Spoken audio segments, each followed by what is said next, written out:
Daripada Auni Hasnan. Assalamualaikum Tuan. Boleh Tuan perincikan sedikit berkenaan hibah maradul maut dan apakah kesan-kesan yang akan dihadapi oleh penerima hibah? Silakan Tuan. Okay. Maradul maut ni ialah, pertamanya kita kena faham apa itu maradul maut. Maradul maut ni ialah suatu, kalau saya terjemahkan sebagai diambang mati. Diambang mati, bukan diambang wati, diambang mati. Maknanya suatu state, suatu keadaan, kondisi seseorang itu yang dia berada di dalam keadaan yang diambang kematian. Secara lebih spesifik, diambang kematian ini ulama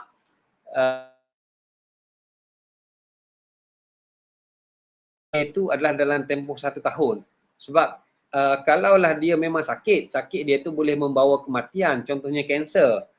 Tapi sakit dia tu lebih daripada 1 tahun. 1 tahun sakit kanser tak mati-mati, maka ulama moden dia kata itu bukan diambang maut, bukan maradul maut.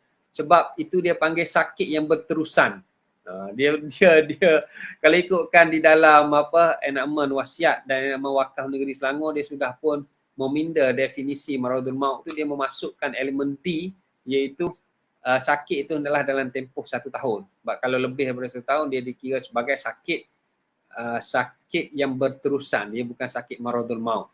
So itu satu. Dan dia punya ciri-ciri maradul maut. Contohnya orang yang maradul maut ni dia sudah mengabaikan aspek dunia dia. Sebenarnya kalau dipertikaikan di mahkamah, hanya doktor yang boleh mengesahkan sama ada maradul maut atau tidak. Tapi kalau secara zahir kita, kalau kita lihat seorang itu dia sudah mengabaikan aspek dunia,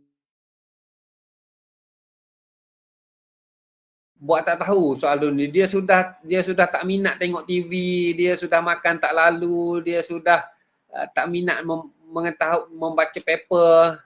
Kerana ni orang tak baca apa-apa, orang tengok online, tapi zaman dulu dia baca paper. Sebenarnya dia sudah tak minat untuk tengok berita, dia bagi dia kehidupan dia saja, iaitu macam mana dia nak survive, macam mana dia nak mengurangkan kesakitan, itu saja. Kan? Maknanya kalau kita lihat orang tu dah sampai tahap tu, maka kita boleh katakan dia berada dalam maradul maut.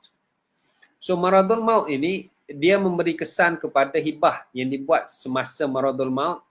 Dia tidak dikira hibah. Sekiranya dia disahkan berada dalam kondisi maradul maut, maka hibah tadi hanyalah dikira sebagai wasiat. Maka dia berkuat kuasa setakat 1/3 sahaja, dan dia dikira sebagai wasiat, dia tidak kira sebagai hibah. Sebab orang yang maradul maut ni kadang-kadang state of mind dia tu sudah tidak sempurna lah. Dia sedar tak sedar. Isteri keempat dia, sebab isteri keempat dia ni masa dia sihat aja tengok dia, masa dia sakit tak nampak muka. Isteri keempat kata, macam mana aku nak pergi tengok? Tak, sebab dia dah bedridden, dia tak boleh nak bergilir. Dulu dia bergilir datang. Sekarang ni dia tak boleh bergilir. Isteri pertama kata kau tak boleh masuk. Tak jumpa lah isteri keempat. So dia tengok mana isteri keempat aku, dia pun tak ingat, dia duduk kat situ je. Kan isteri pertama yang conquer. So dia kata dia pun bagilah hibah dekat isteri pertama sahaja, anak-anak isteri pertama, sebab dia bedridden di atas rumah isteri pertama.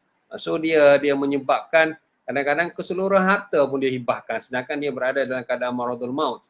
Maka dari sudut kesannya maradul maut ini dari sudut hibahnya, maka dia dikira sebagai wasiat dan dia hanya terpakai 1/3 sahaja yang terpakai.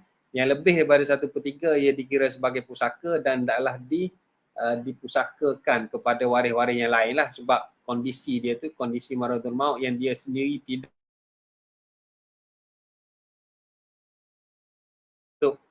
untuk membuat transaksi tadi.